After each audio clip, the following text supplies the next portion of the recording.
एक 8 साल की बच्ची भरी अदालत में अपनी मां की वकील बनकर खड़ी हुई। किसी को उम्मीद नहीं थी कि उसके शब्द सब कुछ हमेशा के लिए बदल देंगे। लक्ष्मी प्रकाश शर्मा केवल 8 साल की थी जब उसने अपनी मां की वकील बनने का फैसला किया। उसने यह इसलिए नहीं किया क्योंकि उसने इसे टीवी पर देखा था या किसी ने उसे सुझाया था। उसने यह फैसला इसलिए किया क्योंकि 15 अक्टूबर की उस सोमवार की सुबह जब वह रसोई की मेज पर अपना नाश्ता कर रही थी, उसने अपनी मां को उस हफ्ते में तीसरी बार बाथरूम में रोते हुए सुना।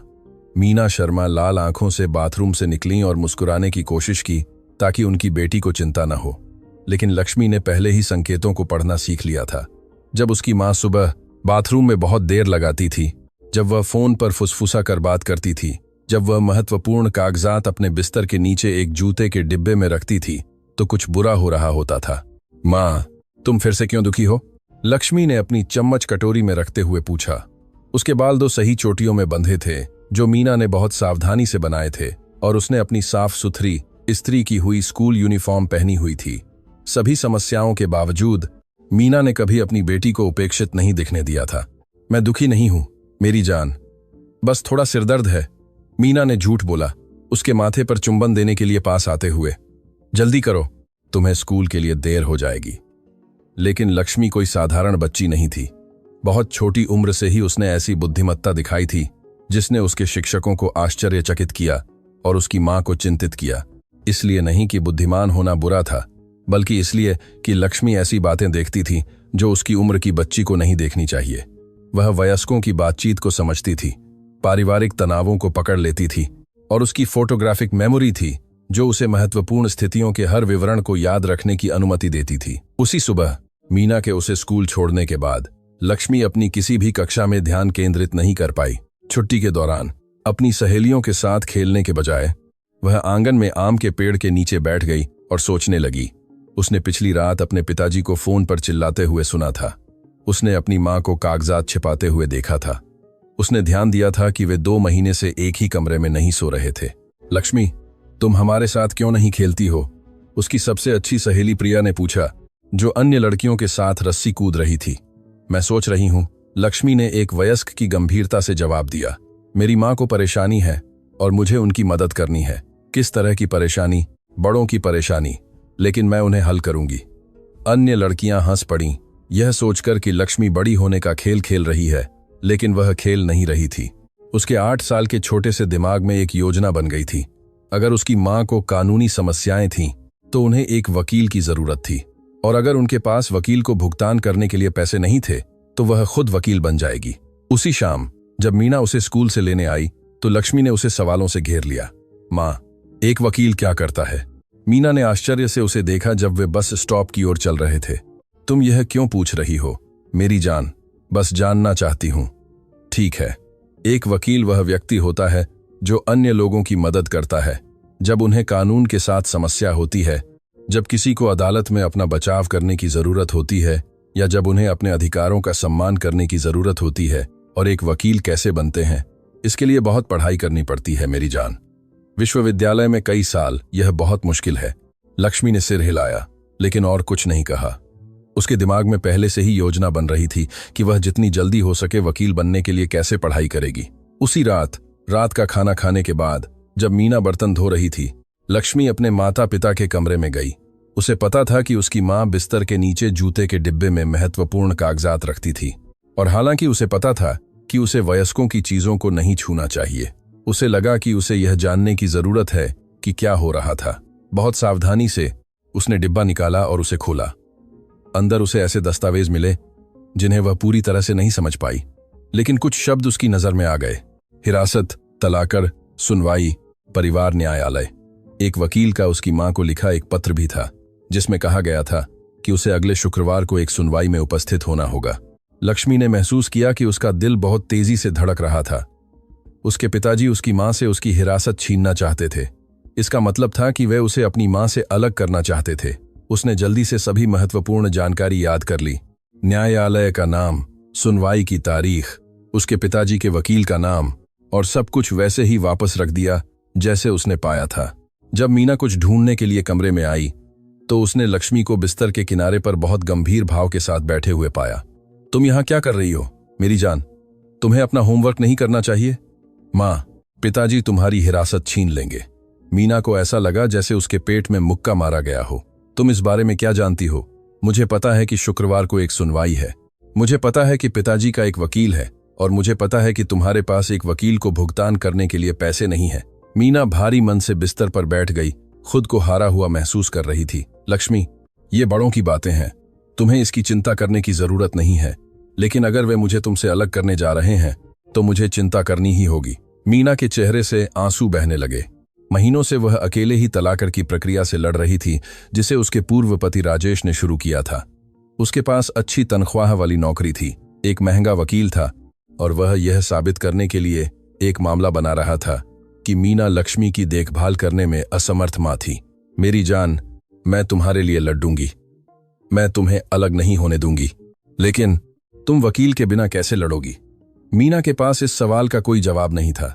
राजेश ने उसके बैंक खातों तक पहुंच बंद कर दी थी, घर के खर्चों के लिए पैसे देना बंद कर दिया था और उसे गुजारा करने के लिए घरेलू कामगार के रूप में काम ढूंढना पड़ा था। उसके पास वकील रखने के लिए पैसे नहीं थे। माँ, मैं तुम्हारी वकील बनूंगी। अगर स्थिति इतनी निराशाजनक न होती तो मीना हंस पड़ती। मेरी जान, तुम 8 साल की हो, बच्चे वकील नहीं बन सकते, लेकिन क्या मैं तुम्हारे साथ अदालत जा सकती हूँ?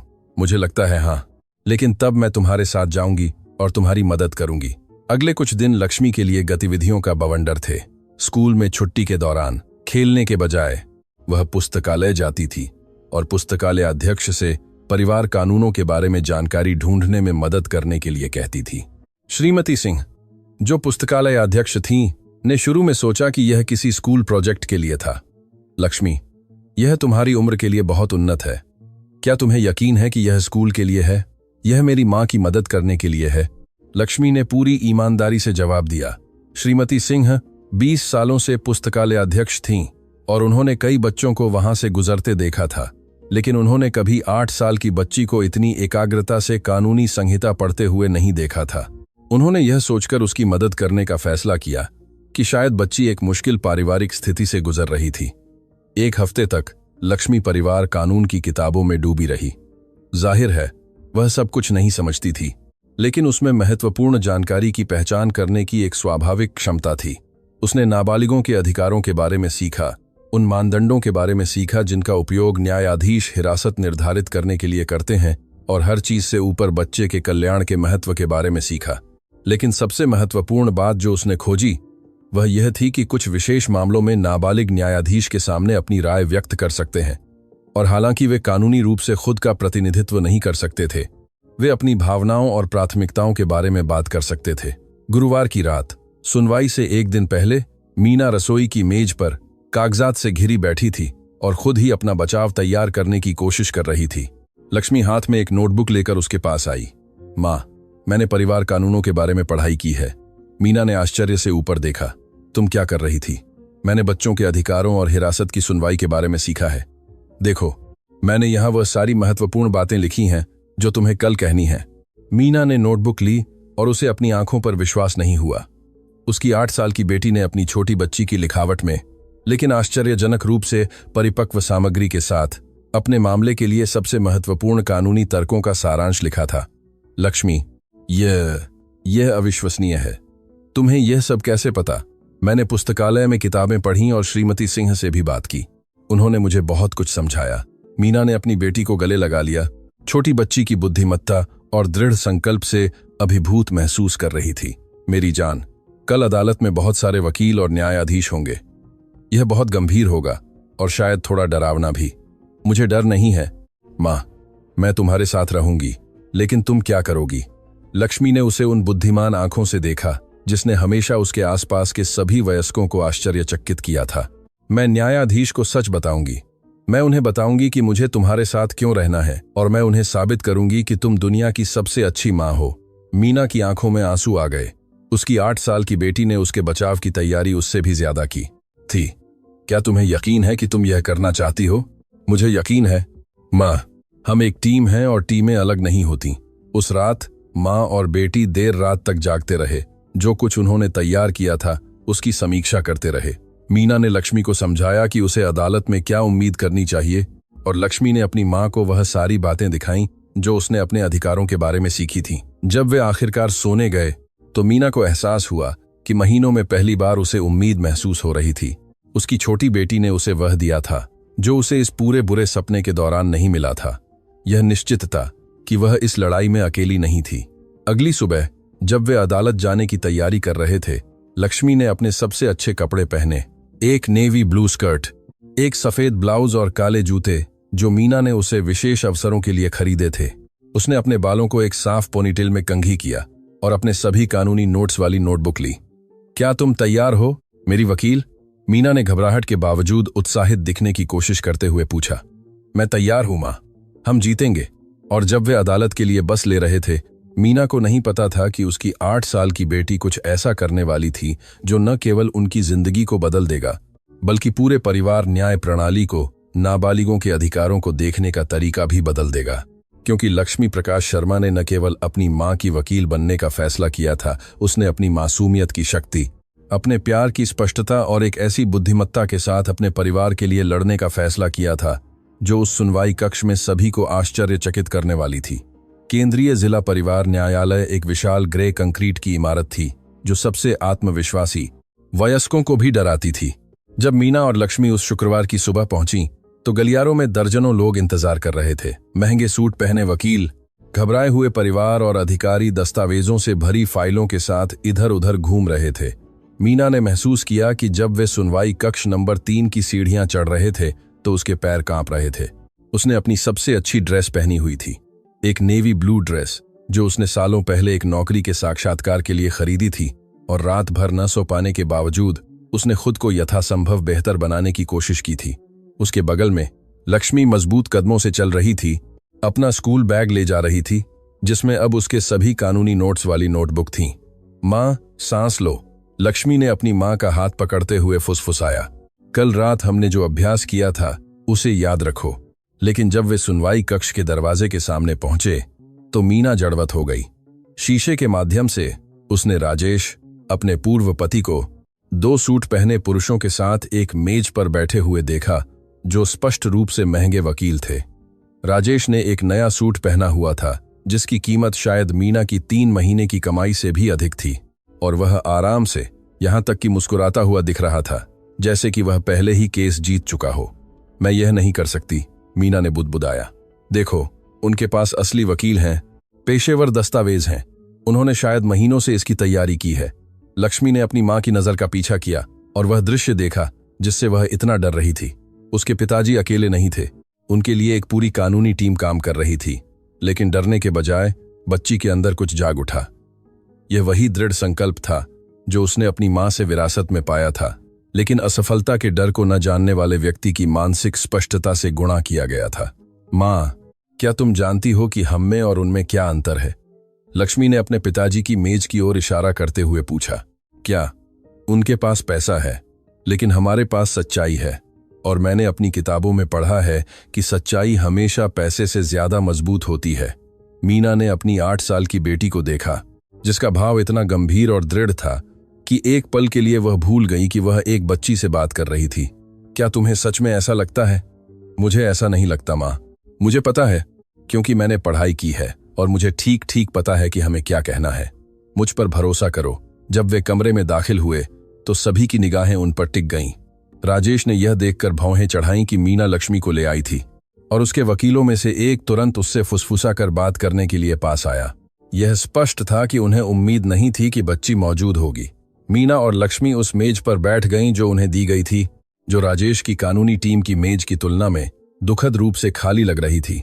मीना के पास केवल कुछ बुनियादी दस्तावेजों वाली एक फाइल थी, जबकि लक्ष्मी ने अपनी स्कूल की नोटबुकें निकालीं और उन्हें सावधानीपूर्वक अपने सामने व्यवस्थित किया। वह बच्ची क्या कर रही है? मीना ने राजेश के वकीलों में से एक को फुसफुसाते हुए सुना। वह तैयारी कर रही है, मीना ने जोर से जवाब दिया। जितनी आत्मविश्वास उसे वास्तव में महसूस हो रहा था, उससे अधिक। न्यायाधीश 5 मिनट बाद कमरे में दाखिल हुए। वह एक वृद्ध व्यक्ति थे जिनके बाल भूरे थे और गंभीर भाव थे, जिन्होंने अपने 20 साल के परिवार न्यायालय के कार्यकाल में सैकड़ों हिरासत के मामलों को देखा था। उनका नाम न्यायाधीश वर्मा था और उनकी निष्पक्ष लेकिन सख्त होने की प्रतिष्ठा थी।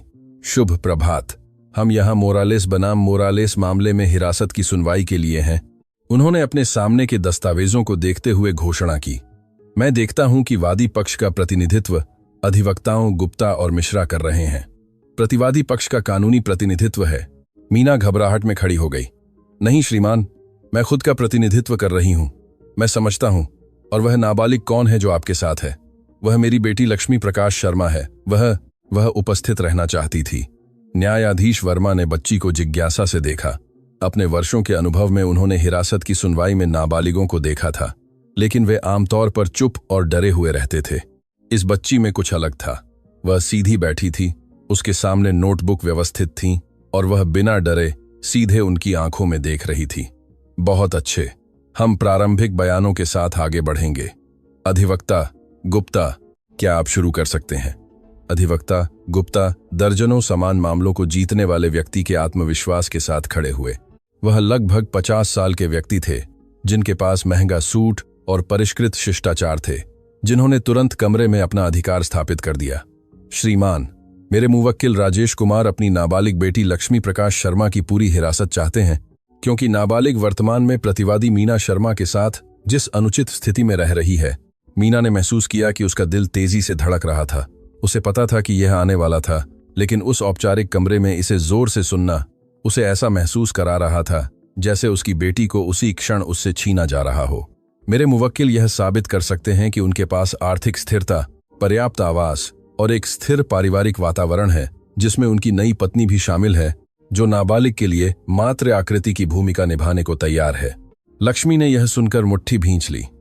उसके पिताजी ने 3 महीने पहले ही एक ऐसी महिला से दोबारा शादी की थी जिसे लक्ष्मी केवल 2 बार मिली थी और जिसका स्पष्ट रूप से उसकी मातृ आकृति बनने में कोई वास्तविक दिलचस्पी नहीं थी।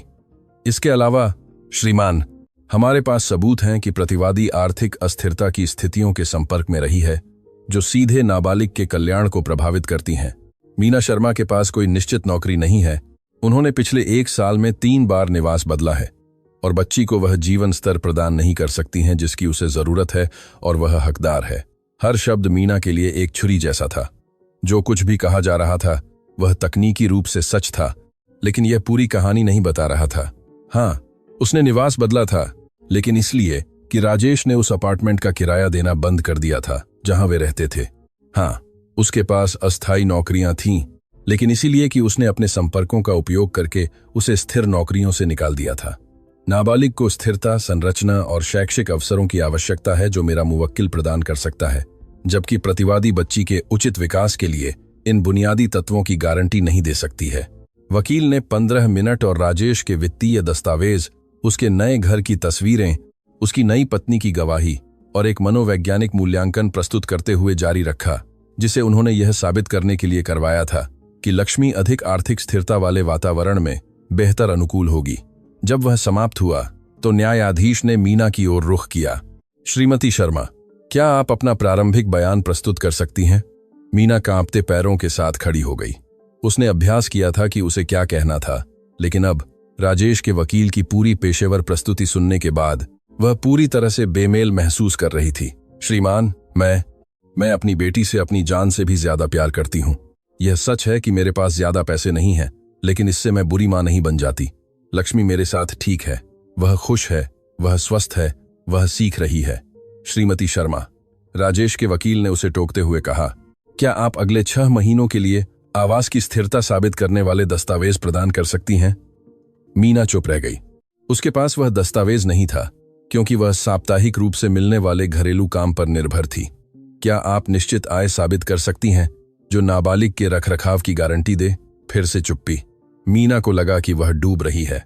श्रीमान, वकील ने जारी रखा, प्रतिवादी स्पष्ट रूप से बुनियादी सवालों के जवाब प्रदान नहीं कर सकती है जो किसी भी जिम्मेदार माता पिता के पास होने चाहिए। यह ठीक यही साबित करता है कि मेरे मुवक्किल को हिरासत क्यों मिलनी चाहिए। मीना ने शुरू करने से पहले ही खुद को हारा हुआ महसूस किया।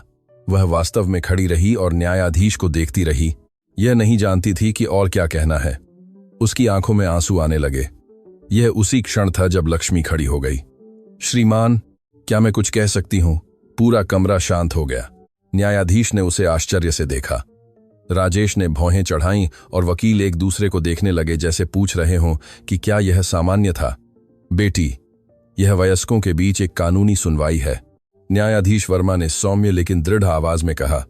मुझे पता है श्रीमान, लेकिन बाल अधिकारों पर संयुक्त राष्ट्र कन्वेंशन के अनुच्छेद 12 के अनुसार, जिसे हमारे देश ने भी अनुमोदित किया है, मुझे उन सभी मामलों में अपनी राय व्यक्त करने का अधिकार है जो मुझे प्रभावित करते हैं, और मेरी राय को मेरी उम्र और परिपक्वता के अनुसार ध्यान में रखा जाना चाहिए। कमरे में सन्नाटा गहरा हो गया। सभी 8 साल की बच्ची को देखने लगे, जिसने अभी अभी एक अनुभवी वकील की सटीकता के साथ अंतर्राष्ट्रीय मानवाधिकार कानून का उद्धरण दिया था। न्यायाधीश वर्मा ने अपना चश्मा उतारा और लक्ष्मी को अधिक ध्यान से देखा। अपने 20 साल के साल दोनों ना जारा हैं जो कानून के 8 साल को दशमा करियर में उन्होंने कभी किसी नाबालिग को अपनी खुद की हिरासत की सुनवाई में बाल अधिकारों पर कन्वेंशन का उद्धरण देते हुए नहीं सुना था। क्या तुम जानती हो कि उस अनुच्छेद का क्या मतलब है बच्ची? हाँ श्रीमान, इसका मतलब है कि आपको यह सुनना होगा कि मैं कहां और किसके साथ रहना चाहती हूं, क्योंकि यह फैसला मेरी पूरी जिंदगी को प्रभावित करेगा। राजेश और भी असहज दिखने लगा और अपने एक वकील से फुसफुसा कर कुछ कहा। इसके अलावा लक्ष्मी ने एक ऐसी शांति के साथ जारी रखा जिसने सभी को आश्चर्यचकित किया। मैंने हिरासत की सुनवाई के बारे में पढ़ाई की है और मुझे पता है कि आपको अपना फैसला मेरे लिए सबसे अच्छे विकल्प के आधार पर करना होगा, न कि इस पर कि किसके पास ज्यादा पैसा है। राजेश का वकील खड़ा हो गया। श्रीमान, यह अत्यधिक अनियमित है। नाबालिग के पास इन प्रक्रियाओं में भाग लेने की कानूनी क्षमता नहीं है। लक्ष्मी ने वकील की ओर मुड़कर देखा। उसके चेहरे पर ऐसा भाव था जो एक वयस्क में भी डरावना होता। श्रीमान वकील, मुझे सुने जाने का अधिकार है, और अगर आपको वास्तव में मेरी भलाई की चिंता होती तो आप मुझे सुनने की कोशिश करते बजाय मुझे चुप कराने की। पूरा कमरा अवाक रह गया। एक 8 साल की बच्ची ने अभी अभी एक अनुभवी वकील का सामना किया था और बहस जीत ली थी। न्यायाधीश वर्मा अपनी कुर्सी पर आगे झुक गए। लक्ष्मी, क्या तुम मुझे बता सकती हो कि तुमने वास्तव में क्या पढ़ाई की है? मैंने परिवार कानूनों के बारे में पढ़ा है श्रीमान, उन मानदंडों के बारे में जिनका उपयोग आप हिरासत का फैसला करने के लिए करते हैं, और मैंने एक प्रस्तुति तैयार की है ताकि आपको समझा सकूं कि मुझे अपनी मां के साथ क्यों रहना चाहिए। न्यायाधीश ने राजेश के वकीलों की ओर देखा, फिर मीना की ओर और अंत में लक्ष्मी की ओर। एक प्रस्तुति?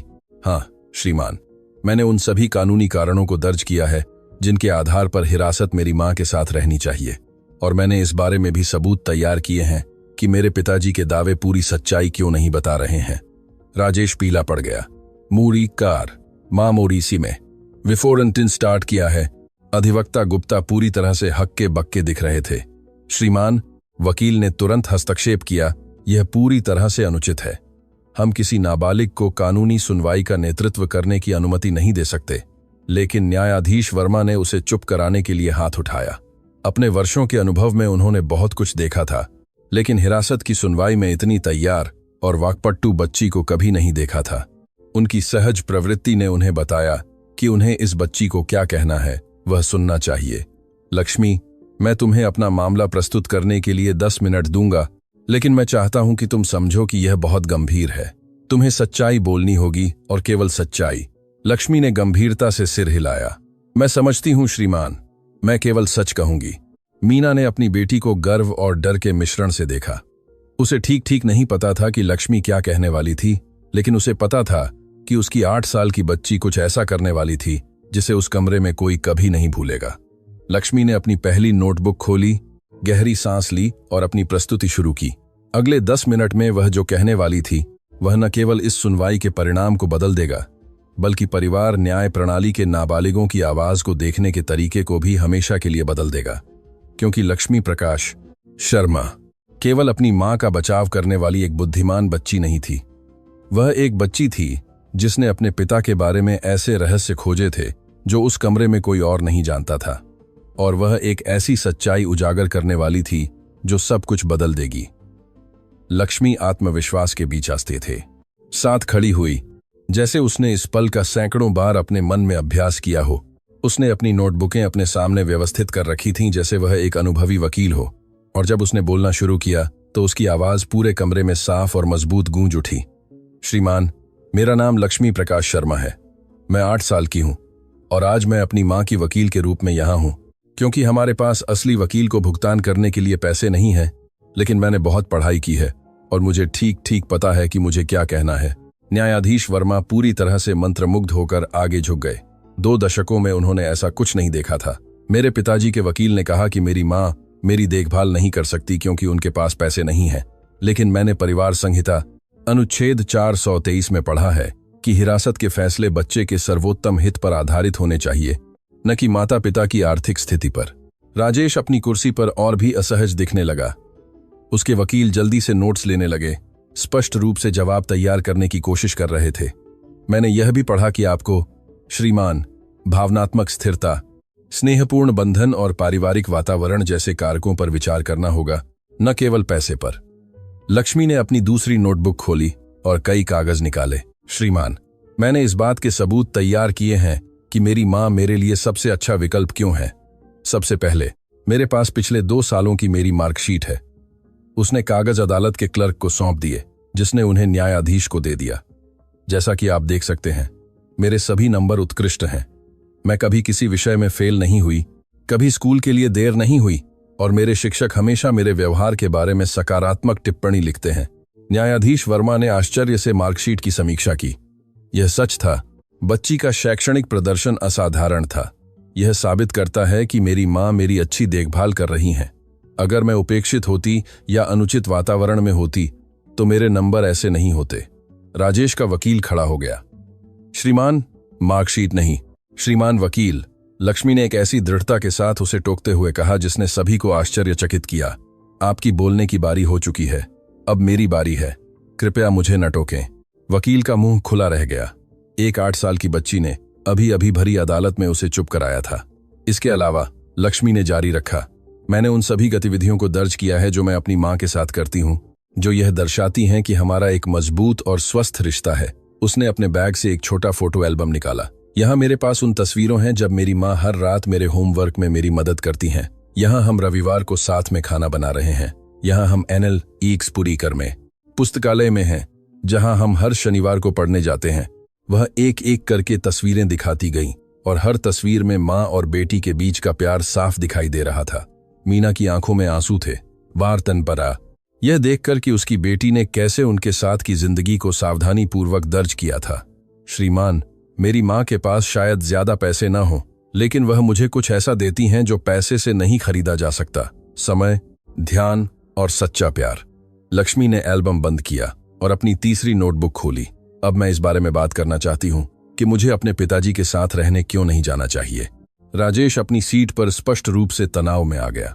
श्रीमान, यह सच है कि मेरे पिताजी के पास पैसा और एक बड़ा घर है, लेकिन मैंने ऐसी बातें देखी और दर्ज की हैं जिन्हें अदालत को जानने की जरूरत है। राजेश का वकील फिर से खड़ा हो गया। श्रीमान, यह अनुचित है, नाबालिग बिना। श्रीमान वकील, न्यायाधीश वर्मा ने दृढ़ आवाज में कहा, मैंने आपको पहले ही चेतावनी दी थी कि नाबालिग को न टोकें। अगर आप फिर से ऐसा करते हैं तो मुझे आपको कमरे से बाहर निकलने के लिए कहना होगा। लक्ष्मी ने न्यायाधीश को धन्यवाद देते हुए सिर हिलाया और जारी रखा। मेरे पिताजी कहते हैं कि वे मेरी देखभाल करना चाहते हैं, लेकिन पिछले 6 महीनों में जब से यह प्रक्रिया शुरू हुई है, उन्होंने मुझसे केवल 4 बार मुलाकात की है, और हर बार जब वे आते हैं तो केवल 1 घंटा रहते हैं और अपना अधिकांश समय काम के फोन पर बात करने में बिताते हैं। उसने अपनी नोटबुक से एक छोटा कैलेंडर निकाला, जहां उसने अपने पिताजी की हर मुलाकात को विशिष्ट विवरण के साथ चिह्नित किया था। श्रीमान, मैंने यहाँ हर मुलाकात को दर्ज किया है।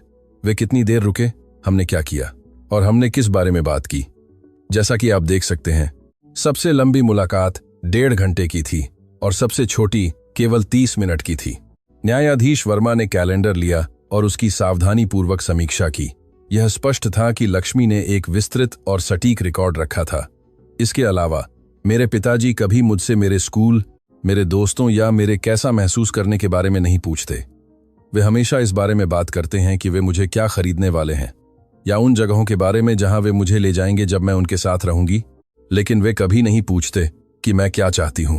राजेश और भी पीला पड़ गया था। उसकी बेटी जो कुछ भी कह रही थी वह सच था और वह जानता था।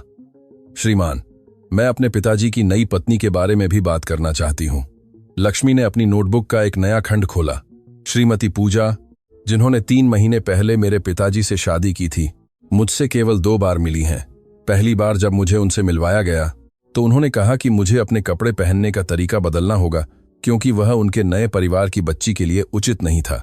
दूसरी बार उन्होंने कहा कि मुझे इतनी ज्यादा बातें करना बंद करना होगा क्योंकि अच्छी पढ़ी लिखी लड़कियां ज्यादा चुप रहती हैं।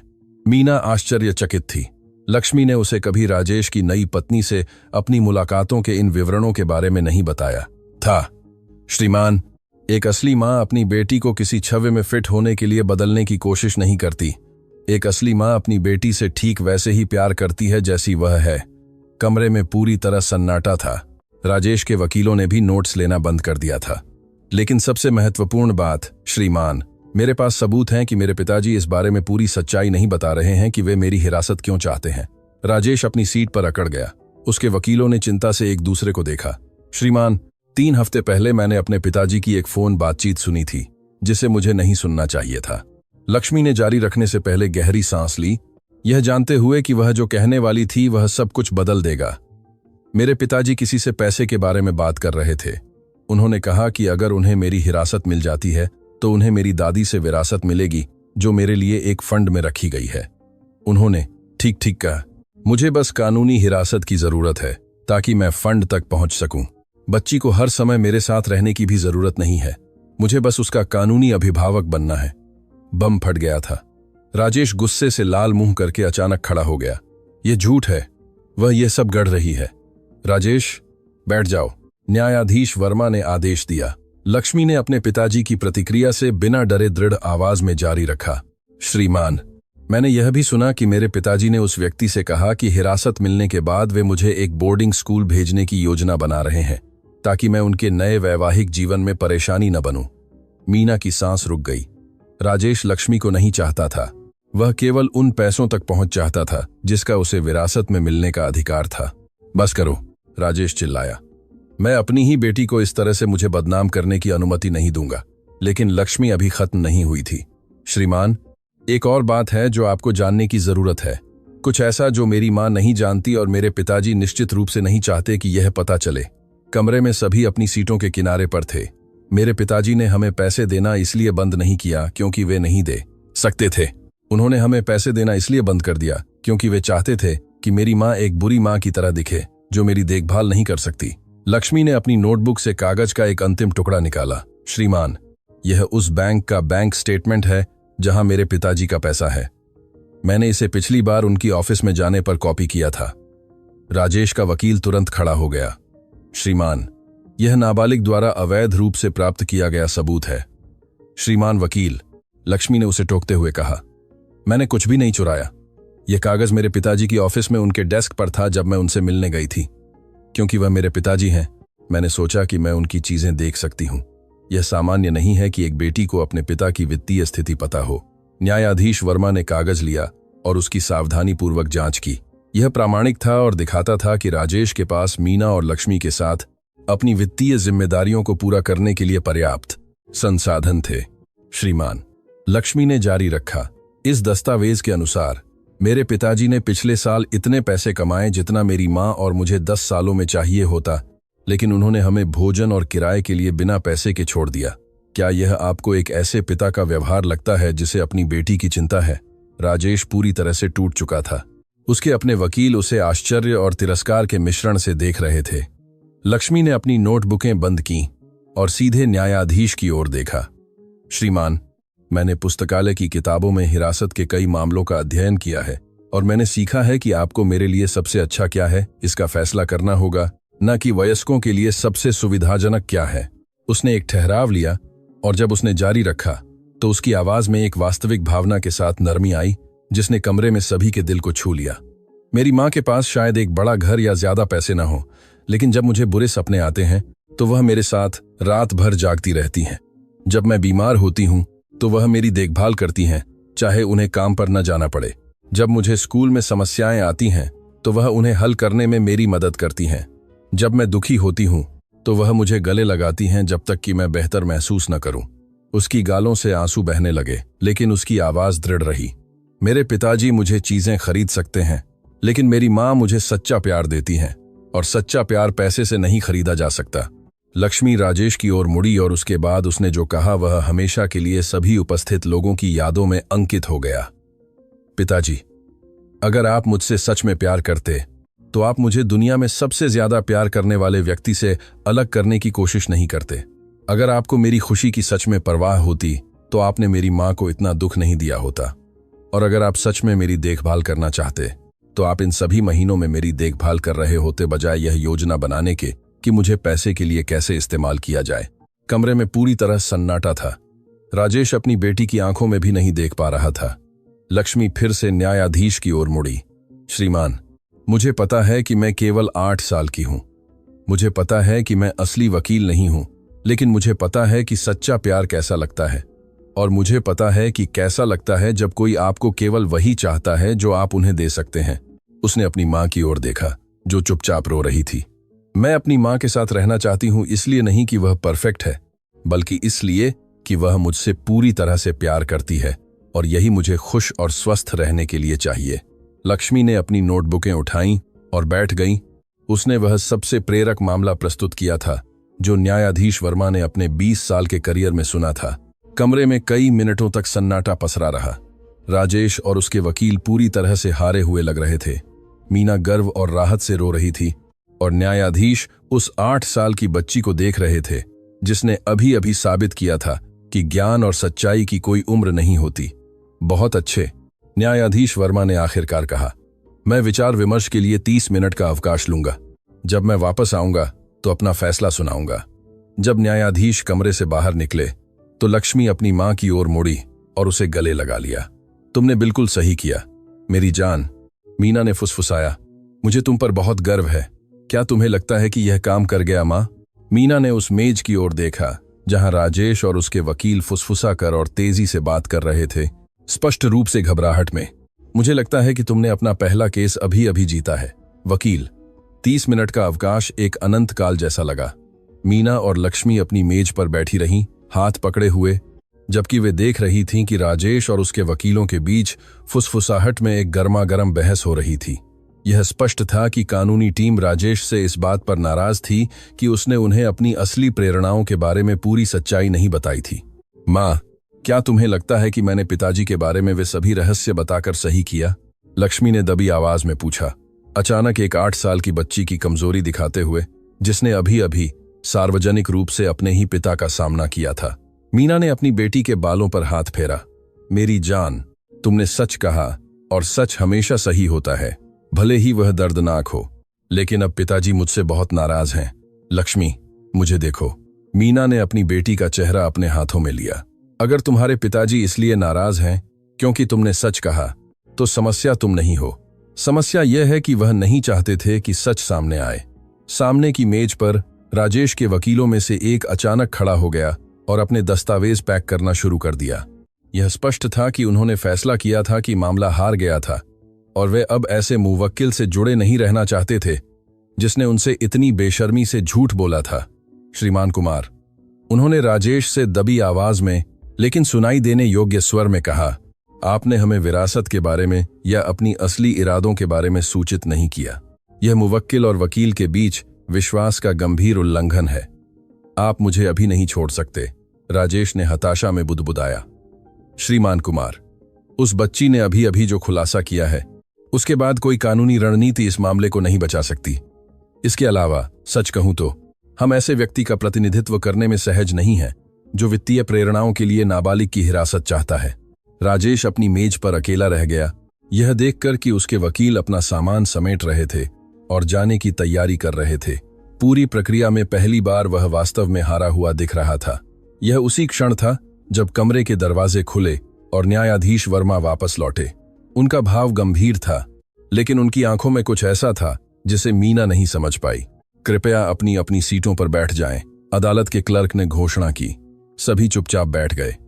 राजेश के वकील रुक गए थे, लेकिन यह स्पष्ट था कि केवल औपचारिकता के लिए। राजेश पीला और हारा हुआ दिख रहा था। मीना ने लक्ष्मी का हाथ कसकर पकड़ा और लक्ष्मी ने गहरी सांस ली। अपने भविष्य का निर्धारण करने वाले शब्दों को सुनने के लिए खुद को तैयार कर रही थी। न्यायाधीश वर्मा अपनी कुर्सी पर बैठ गए और बात शुरू करने से पहले सभी उपस्थित लोगों की ओर देखा। इस परिवार न्यायालय की अध्यक्षता करते हुए अपने 20 वर्षों में मैंने सैकड़ों हिरासत के मामले देखे हैं। मैंने प्रतिभाशाली वकीलों को प्रेरक तर्क प्रस्तुत करते हुए सुना है। मैंने हजारों कानूनी दस्तावेजों की समीक्षा की है और ऐसे फैसले लिए हैं जिन्होंने अनगिनत परिवारों के जीवन को प्रभावित किया है। उन्होंने एक ठहराव लिया, सीधे लक्ष्मी की ओर देखते हुए। लेकिन मैंने अपने पूरे करियर में 8 साल की इस बच्ची से अभी अभी सुनी गई प्रस्तुति जितनी स्पष्ट, इतनी अच्छी तरह से आधारित और इतनी ईमानदार कभी नहीं देखी। मीना ने महसूस किया कि उसका दिल तेजी से धड़क रहा था। यह अच्छा था या बुरा? लक्ष्मी प्रकाश शर्मा ने आज कानून की ऐसी समझ, विश्लेषण की ऐसी क्षमता और ऐसी भावनात्मक परिपक्वता का प्रदर्शन किया है जो इस कमरे से गुजरे कई वयस्कों से कहीं अधिक है।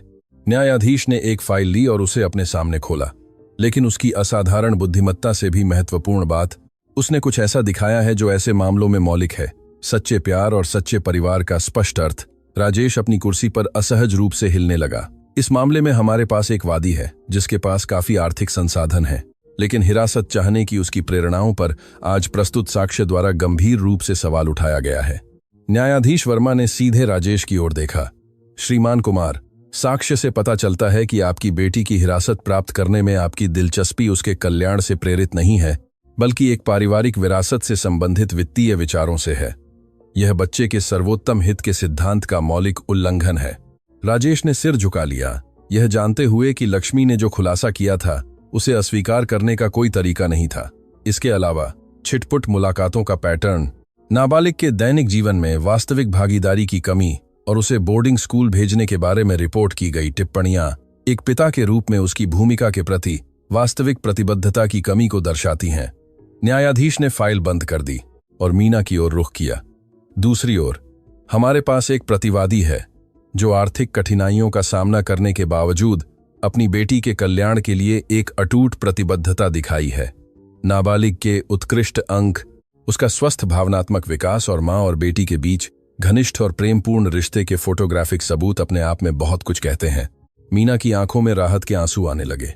लेकिन आज मुझे सबसे ज्यादा प्रभावित करने वाली बात यह है, न्यायाधीश ने जारी रखा, कि इस 8 साल की बच्ची को अपनी ही मां का बचाव करना पड़ा क्योंकि प्रणाली ने उन्हें पर्याप्त कानूनी प्रतिनिधित्व प्रदान नहीं किया।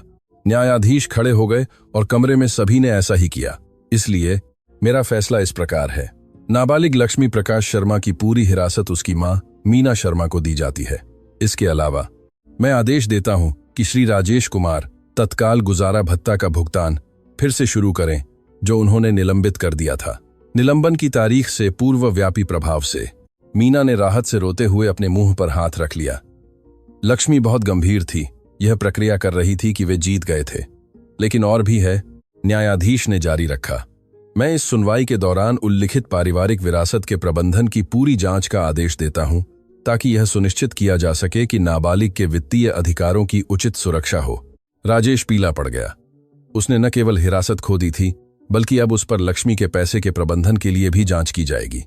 इसके अलावा न्यायाधीश वर्मा ने कहा, और उनकी आवाज में और भी कठोरता आ गई, मैं यह रिकॉर्ड में दर्ज करना चाहता हूं कि इस मामले में श्री कुमार का व्यवहार, अपनी ही बेटी का उपयोग वित्तीय लाभ प्राप्त करने की कोशिश करना, नैतिक रूप से निंदनीय है और संबंधित अधिकारियों को सूचित किया जाएगा। हथौड़े की मार पूरे कमरे में गूंज उठी। मामला बंद। हिरासत मां के साथ रहती है। कमरा एक भावनात्मक सन्नाटे से भर गया। मीना ने लक्ष्मी को अपनी पूरी ताकत से गले लगा लिया। खुशी और राहत से रोते हुए वे जीत गए थे। उनका परिवार एक साथ रहेगा। लेकिन न्यायाधीश वर्मा अभी खत्म नहीं हुए थे। लक्ष्मी, क्या तुम एक पल के लिए कटघरे के पास आ सकती हो? लक्ष्मी अपनी मां के गले से अलग हुई और जिज्ञासा से न्यायाधीश की ओर चली। मैं तुम्हें कुछ बहुत महत्वपूर्ण बताना चाहता हूं, न्यायाधीश ने दबी आवाज में लेकिन सभी को सुनाई देने योग्य स्वर में कहा। आज तुमने जो किया वह असाधारण था। तुमने न केवल अपनी मां का बचाव किया, बल्कि तुमने उन सभी बच्चों के अधिकारों का बचाव किया जिनकी इन अदालतों में कोई आवाज नहीं है। लक्ष्मी ने अपनी बड़ी बुद्धिमान आंखों से उन्हें देखा। तुमने साबित किया है कि उम्र बुद्धिमत्ता का निर्धारण नहीं करती और सच्चाई हमेशा पैसे से अधिक शक्तिशाली होती है। मुझे उम्मीद है कि जब तुम बड़ी हो जाओगी तो तुम सच में कानून की पढ़ाई करने पर विचार करोगी। न्याय प्रणाली को तुम्हारे जैसे और लोगों की जरूरत है। क्या आपको सच में लगता है कि मैं बड़ी होकर वकील बन सकती हूं? लक्ष्मी ने पूछा। मेरी बच्ची, मैंने आज जो देखा है उसके बाद मुझे लगता है कि तुम पहले से ही एक वकील हो। तुम्हें बस डिग्री की जरूरत है। लक्ष्मी पूरे दिन में पहली बार मुस्कुराई। श्रीमान, क्या मैं आपसे कुछ पूछ सकती हूं? बेशक। क्या यह सामान्य है कि बच्चों को ऐसे मामलों में अपना बचाव खुद करना पड़े? न्यायाधीश थोड़ी देर के लिए विचारमग्न हो गए। नहीं, यह सामान्य नहीं है और इसकी आवश्यकता नहीं होनी चाहिए। तुम्हारे मामले ने मुझे यह सोचने पर मजबूर किया है कि हम प्रणाली को कैसे बेहतर बना सकते हैं ताकि यह सुनिश्चित हो सके कि सभी बच्चों को एक आवाज और उचित प्रतिनिधित्व मिले। लक्ष्मी ने जवाब से संतुष्ट होकर सिर हिलाया। जब वे उस दोपहर अदालत से बाहर निकले तो मीना और लक्ष्मी को कई पत्रकारों ने रोक लिया था, जिन्होंने उस बच्ची के असामान्य मामले के बारे में सुना था जिसने खुद को अपनी वकील के रूप में प्रस्तुत किया था। श्रीमती शर्मा, अदालत के फैसले के बारे में आपको कैसा महसूस हो रहा है? एक रिपोर्टर ने पूछा। मैं आभारी हूं, मीना ने जवाब दिया। एक इतनी बहादुर और इतनी बुद्धिमान बेटी पाकर आभारी हूं, और ऐसे देश में रहने के लिए आभारी हूं जहां एक न्यायाधीश सच सुन सकता है, चाहे वह किसी से भी आए। लक्ष्मी, तुम उन अन्य बच्चों से क्या कहना चाहती हो जो इसी तरह की स्थितियों से गुजर रहे होंगे? एक अन्य पत्रकार ने उससे पूछा। लक्ष्मी ने जवाब देने से पहले सावधानी से सोचा। मैं उनसे कहना चाहती हूं कि वे कभी अकेले नहीं होते, भले ही उन्हें ऐसा महसूस हो। मैं चाहता हूं कि वे जानें कि उनके अधिकार हैं और अच्छे वयस्क हैं जो उनकी मदद करना चाहते हैं। और मैं चाहता हूं कि वे जानें कि सच्चाई हमेशा महत्वपूर्ण होती है, भले ही उसे कहना दर्दनाक हो। उसने एक ठहराव लिया और किसी बहुत बड़े व्यक्ति के ज्ञान के साथ जोड़ा। और मैं उनसे कहना चाहती हूं कि असली परिवार इस बारे में नहीं होता कि किसके पास ज्यादा पैसा है या सबसे बड़ा घर है। यह इस बारे में होता है कि कौन आपसे प्यार करता है जब आपके पास उन्हें देने के लिए कुछ नहीं होता सिवाय आपके दिल के। उस रात अपने छोटे से अपार्टमेंट में मीना और लक्ष्मी सोफे पर बैठकर अपनी जीत का जश्न मनाने के लिए पिज्जा खाने लगे। यह एक साधारण रात्रिभोज था, लेकिन यह दुनिया का सबसे शानदार रात्रिभोज जैसा महसूस हो रहा था। माँ, क्या तुम्हें लगता है कि पिताजी कभी समझेंगे कि उन्होंने क्या गलत किया? लक्ष्मी ने पूछा। मीना ने सवाल पर सावधानी से विचार किया। मुझे नहीं पता मेरी जान। कुछ लोगों को अपनी गलतियों को पहचानने में बहुत समय लगता है और कुछ कभी नहीं करते। मुझे उनके लिए दुख होता है। लक्ष्मी ने स्वीकार किया, क्योंकि उन्होंने एक असली परिवार पाने का अवसर खो दिया।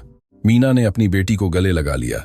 उस असाधारण बच्ची की भावनात्मक गहराई से एक बार फिर आश्चर्यचकित हो गई। क्या तुम जानती हो कि तुम्हारे बारे में सबसे अविश्वसनीय बात क्या है लक्ष्मी? क्या कि आज हमने जो कुछ भी सहा, तुम्हारे पिताजी के बारे में तुम्हें जो कुछ भी कहना पड़ा, उसके बाद भी तुम्हें उनके लिए करुणा है। यह मुझे बताता है कि तुम्हारा दिल बहुत सुंदर है। लक्ष्मी अपनी माँ के पास दुबक गई। माँ, अब हम ठीक रहेंगे। हम ठीक से भी ज्यादा रहेंगे मेरी जान। हम बिल्कुल वैसे ही परफेक्ट रहेंगे जैसे हम हैं। 3 हफ्ते बाद लक्ष्मी प्रकाश शर्मा का मामला राष्ट्रीय खबर बन गया था। उसकी कहानी इस बात का प्रतीक बन गई थी कि बच्चों को बोलने की अनुमति मिलने पर न्याय प्रणाली में एक शक्तिशाली आवाज कैसे मिल सकती है। न्यायाधीश वर्मा ने कानून में बदलावों की वकालत करना शुरू कर दिया था, जो हिरासत के मामलों में नाबालिगों के लिए बेहतर प्रतिनिधित्व की अनुमति देंगे। कई कानून विश्वविद्यालयों ने लक्ष्मी के बड़े होने पर उसके लिए पूर्ण छात्रवृत्ति की पेशकश करने के लिए मीना से संपर्क किया था। लेकिन लक्ष्मी के लिए सबसे महत्वपूर्ण बात यह थी कि वह हर सुबह अपनी मां के बगल वाले बिस्तर पर अपने छोटे से अपार्टमेंट में उठती थी, जो अब उसे दुनिया का सबसे खूबसूरत महल जैसा महसूस हो रहा था। मीना को आंशिक रूप से अपने मामले के सकारात्मक प्रचार के कारण एक बेहतर नौकरी मिल गई थी। राजेश ने समय पर गुजारा भत्ता का भुगतान करना शुरू कर दिया था और विरासत की जांच के परिणाम स्वरूप लक्ष्मी को एक महत्वपूर्ण फंड तक पहुंच मिल गई थी, जिसे उससे वंचित किया गया था। लेकिन सबसे मूल्यवान बात यह थी कि उन्होंने साबित कर दिया था कि सच्चा प्यार हमेशा पैसे से जीतता है, कि सच्चाई हमेशा झूठ से ज्यादा मजबूत होती है और एक 8 साल की बच्ची शुद्ध दिल के साथ पहाड़ों को हिला सकती है जब वह उसके लिए लड़ती है जिससे वह प्यार करती है। जानती हो क्या माँ? लक्ष्मी ने एक सुबह नाश्ता करते हुए उससे कहा। क्या मेरी जान? मुझे लगता है कि मैं बड़ी होकर वकील बनना चाहती हूँ, लेकिन किसी भी तरह की वकील नहीं। किस तरह की वकील बनना चाहती हो? लक्ष्मी ने उसी दृढ़ संकल्प के साथ मुस्कुराई जिसने पहले ही उनकी जिंदगी बदल दी थी। मैं उस तरह की वकील बनना चाहती हूं जो उन माँओं का बचाव करती है जिनके पास खुद का बचाव करने के लिए पैसे नहीं होते, और मैं यह सुनिश्चित करना चाहती हूं कि किसी भी बच्चे को फिर कभी वह न करना पड़े जो मैंने आज किया। मीना ने उसे गले लगा लिया, यह जानते हुए कि उसकी बेटी ने न केवल एक हिरासत का मामला जीता था, बल्कि उसने जिंदगी में अपना उद्देश्य भी पा लिया था। और जब वे अपने असाधारण जीवन में एक और सामान्य दिन की तैयारी कर रहे थे, मीना को पता था कि उसने न केवल एक बुद्धिमान बच्ची को पाला था, बल्कि न्याय की एक भावी रक्षक को भी पाला था जो दुनिया को बदल देगी। एक बार में एक मामला। 6 महीने बाद जिस मामले ने उनकी जिंदगी बदल दी थी। लक्ष्मी एक शनिवार की सुबह पेट में एक अजीब सी भावना के साथ जागी। ऐसा नहीं था कि वह शारीरिक रूप से बीमार महसूस कर रही थी, बल्कि घर के माहौल में कुछ अलग महसूस हो रहा था। उसने अपनी मां को बहुत सुबह फोन पर बात करते हुए सुना था और उसकी आवाज के लहजे से उसे पता था कि कुछ महत्वपूर्ण हो रहा था। मीना रसोई में नाश्ता बना रही थी जब लक्ष्मी पजामा में, बिखरे बालों के साथ और उस जासूसी के भाव के साथ दिखाई दी जिसे उसने पहचानना सीख लिया था। मां, तुम फोन पर किससे बात कर रही थी? मीना ने एक मुस्कान के साथ मुड़कर देखा जो उसकी घबराहट को पूरी तरह से छिपा नहीं पाई। तुम्हें भी शुभ प्रभात, वकील। मां, लक्ष्मी ने उसी गंभीरता से कहा जिसने उसे अदालत में प्रसिद्ध किया था। मैंने तुम्हारे भाव पढ़ना सीख लिया है। कुछ हो रहा है। क्या यह कुछ बुरा है? मीना ने आह भरी और अपनी बेटी के बगल में मेज पर बैठ गई। इन महीनों के दौरान उन्होंने पूरी ईमानदारी पर आधारित एक रिश्ता विकसित किया था और वह अब उस विश्वास को नहीं तोड़ने वाली थी। यह कुछ बुरा नहीं है मेरी जान, लेकिन यह कुछ बड़ा है। क्यों इतना बड़ा? याद है जब न्यायाधीश ने कहा था कि तुम्हारे मामले ने उन्हें बच्चों के लिए प्रणाली को कैसे बेहतर बनाया जाए इस पर विचार करने पर मजबूर किया था। लक्ष्मी ने उन शब्दों को पूरी तरह से याद करते हुए सिर हिलाया। ठीक है, पता चला कि न्यायाधीश वर्मा अन्य न्यायाधीशों और वकीलों के साथ मिलकर एक नया कार्यक्रम बनाने पर काम कर रहे हैं। एक कार्यक्रम जो तुम्हारे जैसे बच्चों को परिवार न्यायालयों में एक वास्तविक आवाज देगा। लक्ष्मी की आंखें चमक उठीं। सच में? हाँ, और वे चाहते हैं कि तुम उस कार्यक्रम का हिस्सा बनो। वे चाहते हैं कि तुम उन्हें इसे प्रशिक्षित करने और इसे बेहतर काम करने में मदद करो। लक्ष्मी थोड़ी देर के लिए चुप रही, जानकारी को संसाधित करते हुए। इसका मतलब है कि अन्य बच्चों को वह सब नहीं सहना पड़ेगा जिससे मैं गुजरी। ठीक यही मतलब है, और वे चाहते हैं कि मैं उनकी मदद करूं। मीना ने सिर हिलाया। लेकिन और भी है। राष्ट्रीय विधि विश्वविद्यालय तुम्हारे मामले पर एक वृत्तचित्र बनाना चाहता है और कई बाल अधिकार संगठन चाहते हैं कि तुम उनके सम्मेलनों में बोलो। लक्ष्मी विचारमग्न हो गई। इन महीनों के दौरान उसकी कहानी अखबारों और टेलीविजन कार्यक्रमों में छपी थी। उसे देश भर के बच्चों से पत्र मिले थे जिसमें उन्होंने अपनी कठिन पारिवारिक कहानियां बताई थीं। लेकिन यह बहुत बड़ा लग रहा था। मां, इसका मतलब है कि मुझे सार्वजनिक रूप से बहुत बात करनी होगी। केवल अगर तुम चाहो मेरी जान। कोई तुम्हें वह करने के लिए मजबूर नहीं करेगा जो तुम नहीं करना चाहती। लक्ष्मी मेज से उठी और खिड़की की ओर चली। सड़क की ओर देख रही थी जहां अन्य बच्चे बिना किसी चिंता के खेल रहे थे। एक पल के लिए मीना उस 8 साल की बच्ची को देख पाई जो वह वास्तव में थी, न कि उस छोटी वकील को जिसने दुनिया को आश्चर्यचकित किया था। मां, क्या मैं तुमसे कुछ ईमानदारी से पूछ सकती हूं? हमेशा। क्या तुम्हें लगता है कि यह उचित है कि मुझे उस चीज के लिए प्रसिद्ध रहना पड़े जो मुझे नहीं करनी चाहिए थी? सवाल ने मीना को पेट में मुक्के की तरह लगा। उसकी बेटी सही थी। यह अनुचित था कि एक 8 साल की बच्ची को नाबालिगों के अधिकारों की रक्षक बनना पड़ा था क्योंकि प्रणाली विफल हो गई थी। तुम सही कह रही हो मेरी जान, यह उचित नहीं है। तुम्हें वह नहीं करना चाहिए था जो तुमने किया, लेकिन मैंने कर लिया। लक्ष्मी ने अपनी मां की ओर मुड़ते हुए जारी रखा। और अगर मेरी कहानी अन्य बच्चों को वही चीज से न गुजरने में मदद कर सकती है तो शायद यह इसके लायक है। मीना अपनी बेटी के पास गई और उसे गले लगा लिया। क्या तुम जानती हो कि मुझे तुम पर कितना गर्व है? मुझे पता है मां, लेकिन मुझे डर लगता है। किस बात का डर? मुझे डर है कि यह सारी ध्यान मुझे बदल देगा। मुझे डर है कि मैं उन लोगों में से एक बन जाऊंगी जो टेलीविजन पर आने के कारण खुद को महत्वपूर्ण समझते हैं।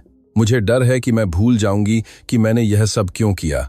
मीना अपनी बेटी के सामने घुटनों के बल बैठ गई ताकि वह उसकी ऊंचाई पर आ जाए। लक्ष्मी, प्रकाश शर्मा, मेरी आंखों में देखो। लक्ष्मी ने उसे देखा। तुमने जो किया वह प्यार के लिए किया। मेरे लिए प्यार के लिए, हमारे परिवार के लिए प्यार के लिए, न्याय के लिए प्यार के लिए। जब तक तुम्हें यह याद रहेगा तुम कभी उन तरीकों से नहीं बदलोगी जो मायने रखते हैं।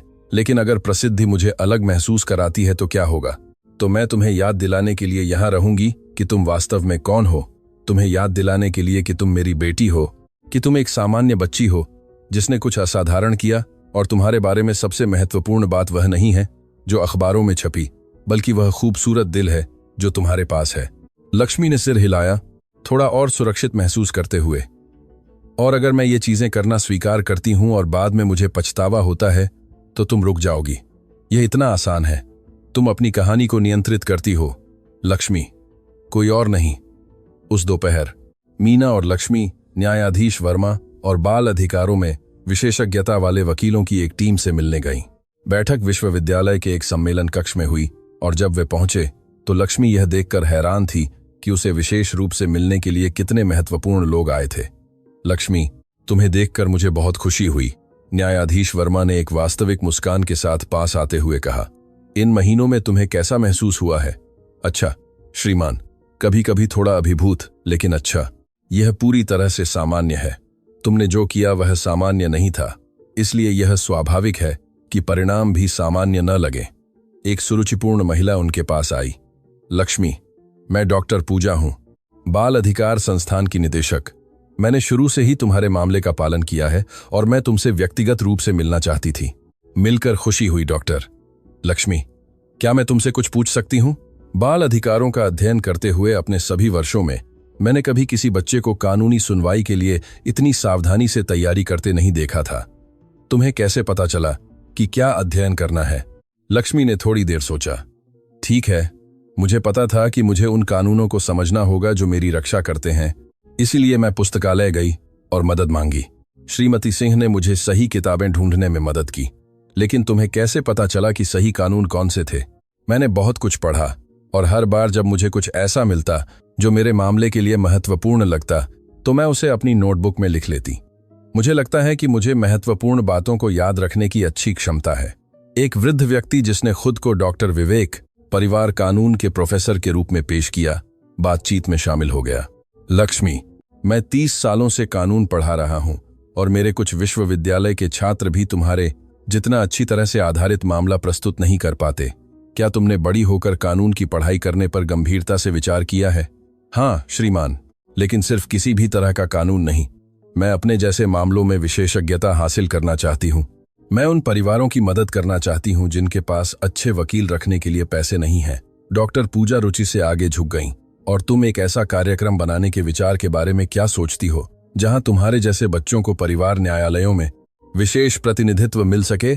लक्ष्मी की आंखें चमक उठीं। क्या आपका मतलब है कि बच्चों के लिए विशेष वकील होंगे? ठीक यही बात। ऐसे वकील जो यह समझने में विशेषज्ञता हासिल करेंगे कि बच्चों को क्या चाहिए और जो हिरासत, गोद लेने और अन्य पारिवारिक स्थितियों के मामलों में विशेष रूप से उनके अधिकारों की रक्षा के लिए काम करेंगे। यह अविश्वसनीय होगा, लक्ष्मी ने वास्तविक उत्साह के साथ जवाब दिया। लेकिन यह उन परिवारों के लिए मुफ्त होना चाहिए जो भुगतान नहीं कर सकते। बेशक, डॉक्टर विवेक सहमत हुए। इसे सरकार और हमारे जैसे संगठनों द्वारा वित्त पोषित किया जाएगा। न्यायाधीश वर्मा ने हस्तक्षेप किया। लक्ष्मी, तुम्हारे मामले ने प्रणाली में वास्तविक बदलावों को प्रेरित किया है। कई राज्य पहले से ही इसी तरह के कार्यक्रम लागू करने पर विचार कर रहे हैं। तुम्हारी कहानी नाबालिगों के अधिकारों के बारे में सोचने के तरीके को बदल रही है। लक्ष्मी थोड़ी देर चुप रही, उन्हें जो बताया जा रहा था उसकी विशालता को संसाधित करते हुए। इसका मतलब है कि मेरी कहानी वास्तव में अन्य बच्चों की मदद करेगी। यह पहले से ही मदद कर रही है, डॉक्टर पूजा ने जवाब दिया। हमें बच्चों और परिवारों से 200 से अधिक पत्र मिले हैं जो कहते हैं कि तुम्हारे मामले ने उन्हें उम्मीद दी और उन्हें अपने अधिकारों के बारे में सिखाया। मीना गर्व और चिंता के मिश्रण से बातचीत देख रही थी। उसे अपनी बेटी पर अविश्वसनीय रूप से गर्व था, लेकिन उसे एक बच्ची के कंधों पर इतनी बड़ी जिम्मेदारी के वजन की भी चिंता थी। क्या मैं एक सवाल पूछ सकती हूँ? मीना ने हस्तक्षेप किया। बेशक, न्यायाधीश वर्मा ने जवाब दिया। अगर लक्ष्मी इस कार्यक्रम में भाग लेने का फैसला करती है तो आप यह कैसे सुनिश्चित करेंगे कि वह एक सामान्य बच्ची बनी रहे? मैं नहीं चाहती कि वह बड़ों की बातों में ज्यादा शामिल होने के कारण अपना बचपन खो दे। सवाल ने उपस्थित वयस्कों के बीच अनुमोदन की फुसफुसाहट पैदा की। यह एक बहुत ही वैध चिंता है, डॉक्टर पूजा ने जवाब दिया। वास्तव में हम ठीक उसी पर चर्चा कर रहे थे। लक्ष्मी की कोई भी भागीदारी सीमित होगी, उसकी उम्र के लिए उपयुक्त होगी और हमेशा उसके कल्याण को सर्वोच्च प्राथमिकता दी जाएगी। इसके अलावा डॉक्टर विवेक ने जोड़ा, हम लक्ष्मी से पूर्णकालिक प्रवक्ता बनने के लिए नहीं कह रहे हैं। हम एक बेहतर प्रणाली बनाने में हमारी मदद करने के लिए उसके दृष्टिकोण की मांग कर रहे हैं। उसकी भागीदारी कभी कभार होगी और हमेशा वैकल्पिक होगी। लक्ष्मी ने अपना हाथ उठाया जैसे वह कक्षा में हो। क्या मैं कुछ कह सकती हूं? सभी ने सिर हिलाया। मैं समझती हूं कि आप अन्य बच्चों की मदद करना चाहते हैं और मैं भी यही चाहती हूं, लेकिन मेरी मां को चिंता करने का अधिकार है। मैं नहीं चाहती कि यह केवल वही चीज बन जाए जिसके बारे में मैं बात करूं या जो मैं करूं उसने एक ठहराव लिया और अपने विचारों को व्यवस्थित किया। मैं एक सामान्य बच्ची बने रहना चाहती हूँ, जो स्कूल जाती है, अपनी सहेलियों के साथ खेलती है और अपनी माँ के साथ समय बिताती है। लेकिन अगर मैं ऐसा करके अन्य बच्चों के लिए प्रणाली को बेहतर बनाने में मदद कर सकती हूँ, तो मैं भाग लेना चाहती हूँ। किस तरह की भागीदारी में तुम सहज महसूस करोगी? न्यायाधीश वर्मा ने पूछा। शायद मैं उन अन्य बच्चों से बात कर सकती हूँ जो इसी तरह के मामलों से गुजर रहे हैं, ताकि उन्हें उनके अधिकारों के बारे में सिखा सकूं, और शायद मैं नए विशेष वकीलों को प्रशिक्षित करने में मदद कर सकूं, ताकि वे समझ सकें कि बच्चे कैसे सोचते हैं। डॉक्टर पूजा मुस्कुराईं। ये ठीक वही गतिविधियां हैं जो हमारे दिमाग में थीं। और इसमें कितना समय लगेगा? शायद महीने में 2 शामें, और केवल स्कूल के साल के दौरान। गर्मियों में तुम एक सामान्य बच्ची बने रहने के लिए पूरी तरह से स्वतंत्र होगी। लक्ष्मी ने अपनी माँ की ओर देखा। तुम्हारा क्या विचार है माँ? मीना ने जवाब देने से पहले सावधानी से विचार किया। मेरा मानना है कि अगर तुम यह करना चाहती हो और अगर यह वास्तव में अन्य बच्चों की मदद करेगा, तो हमें इसे आजमाना चाहिए। लेकिन इस शर्त पर कि अगर किसी भी समय तुम्हें अभिभूत महसूस होता है या तुम्हें यह पसंद नहीं आता है, तो हम तुरंत रुक जाएंगे। वादा? वादा। लक्ष्मी उपस्थित वयस्कों की ओर मुड़ी। ठीक है वयस्कों, मैं मदद करना चाहती हूँ, लेकिन उन शर्तों के साथ जो मेरी माँ और मैंने कही हैं। बेशक, न्यायाधीश वर्मा ने जवाब दिया। लक्ष्मी, एक और बात है जो मैं तुमसे पूछना चाहता था। क्या तुम्हारे पास अन्य बच्चों के लिए कोई सलाह है जो कठिन पारिवारिक परिस्थितियों का सामना कर रहे होंगे? लक्ष्मी ने जवाब देने से पहले सावधानी से सोचा। हाँ, मैं उनसे कहना चाहती हूँ कि वे अकेले नहीं हैं, भले ही उन्हें ऐसा महसूस हो। मैं चाहता हूँ कि वे जानें कि उनके अधिकार हैं और अच्छे वयस्क हैं जो उनकी मदद करना चाहते हैं। और मैं चाहता हूँ कि वे जानें कि सच्चाई हमेशा महत्वपूर्ण होती है, आपके साथ हैं, भले ही उसे कहना दर्दनाक हो। उसने एक ठहराव लिया और उसी ज्ञान के साथ जोड़ा जिसने उसे शुरू से ही चिह्नित किया था। लेकिन सबसे महत्वपूर्ण बात जो मैं उनसे कहना चाहती हूँ वह यह है कि सच्चा प्यार हमेशा जीतने का एक तरीका ढूंढता है। शायद उस तरह से नहीं जिसकी हमें उम्मीद है, और शायद उतनी जल्दी नहीं जितनी हम चाहते हैं, लेकिन वह हमेशा जीतता है। उस दोपहर बैठक से बाहर निकलते हुए मीना ने अपनी बेटी का हाथ पकड़ा। इन सब के बारे में तुम्हें कैसा महसूस होता है? मुझे अच्छा महसूस होता है माँ। मुझे ऐसा महसूस होता है जैसे यह सही काम था। और तुम्हें डर नहीं लगता? थोड़ा सा, लेकिन तुम हमेशा मुझसे कहती हो कि जब हम कुछ महत्वपूर्ण करने वाले होते हैं तो डरना सामान्य होता है। मीना मुस्कुराई। यह सच है। इसके अलावा लक्ष्मी ने एक शरारती मुस्कान के साथ जारी रखा। मैंने पहले ही एक अदालत में पेशेवर वकीलों का सामना किया है। अन्य बच्चों से बात करना कितना मुश्किल हो सकता है। मीना हंस पड़ी, यह सोचकर कि उसकी 8 साल की बेटी शायद सही कह रही थी। उस रात घर पर खाने के दौरान लक्ष्मी ने मीना से एक सवाल पूछा जिसे वह कभी नहीं भूलेगी। माँ, क्या तुम्हें लगता है कि हमने जो कुछ भी सहा वह इसके लायक था? मीना ने अपनी बेटी की ओर देखा, जो इन महीनों में इतनी बड़ी हो गई थी, लेकिन फिर भी उसकी छोटी बच्ची थी, और अपने दिल में एक पूर्ण निश्चितता महसूस की।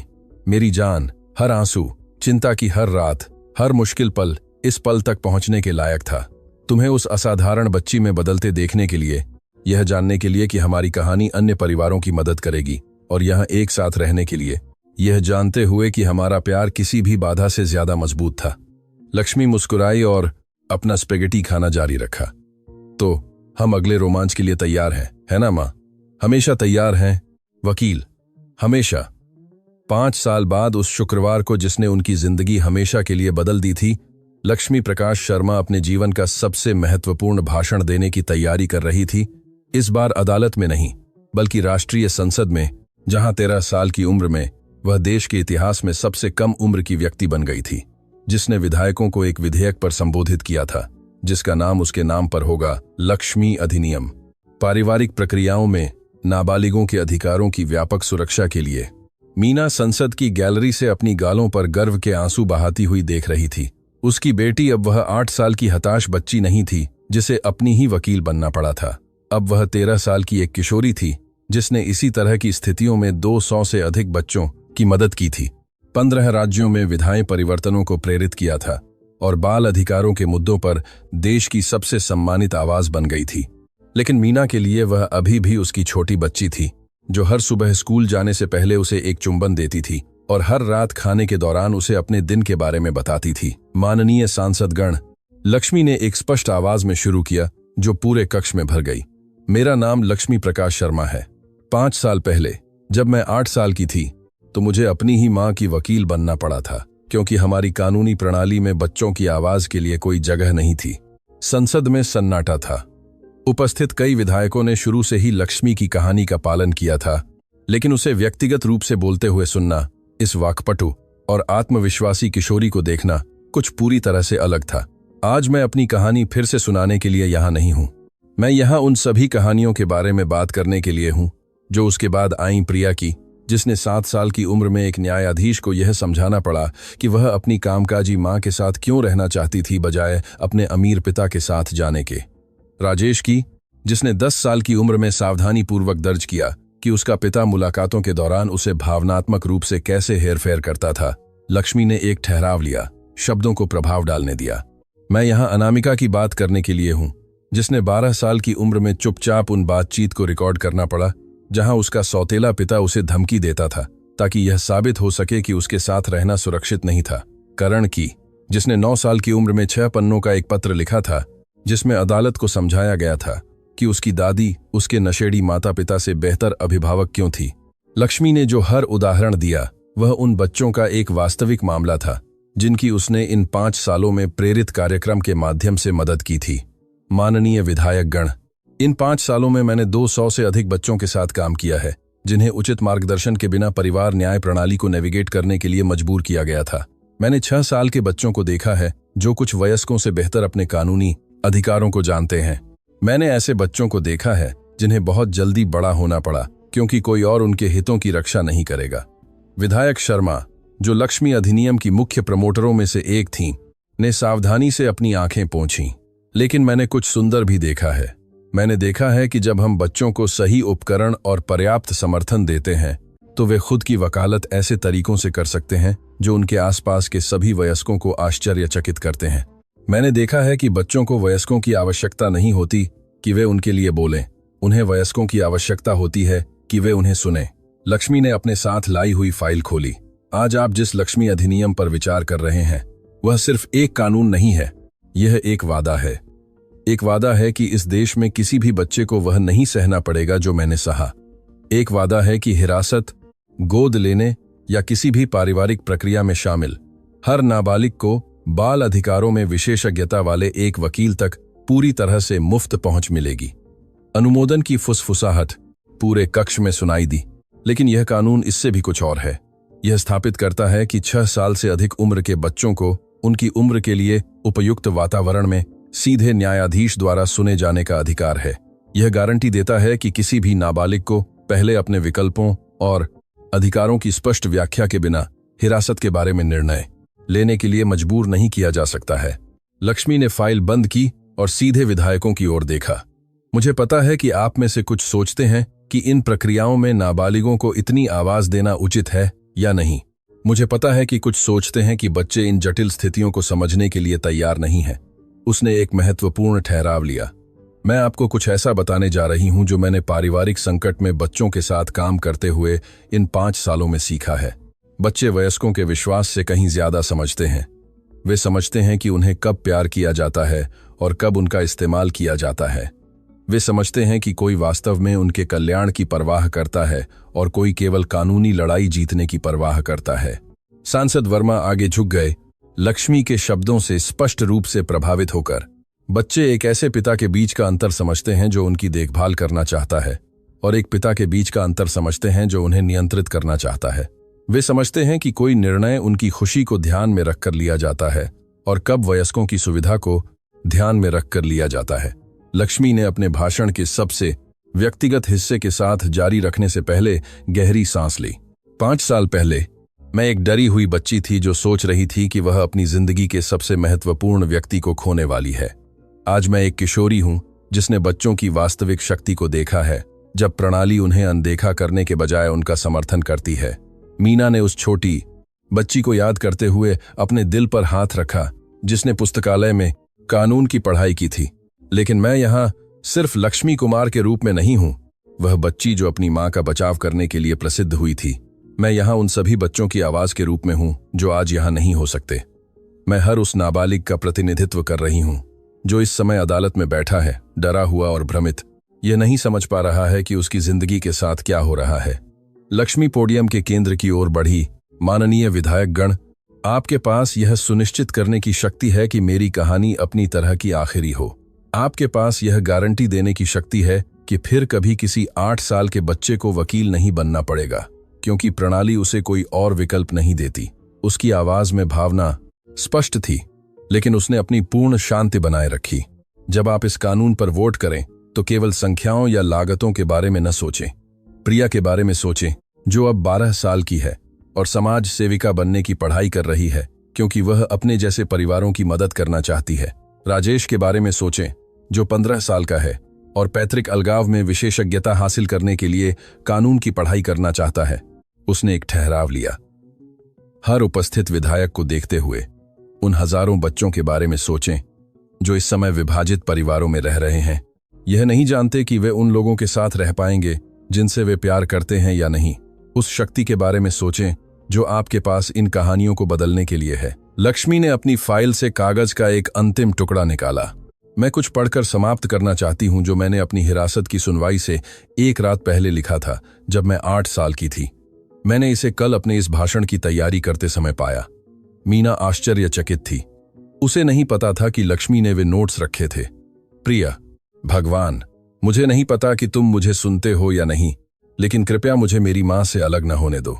वह दुनिया की सबसे अच्छी माँ है और मैं बस उसके साथ रहना चाहती हूँ। अगर तुम्हें मुझे कुछ मुश्किल देना है तो ठीक है, लेकिन कृपया मेरा परिवार मुझसे मत छीनो। और अगर तुम कर सकते हो तो कृपया अन्य बच्चों की मदद करो जो मेरे जैसी ही स्थिति से गुजर रहे हैं। किसी को भी मेरे जितना डरा हुआ नहीं होना चाहिए। पूरे संसद भवन में कोई भी आंख सूखी नहीं थी।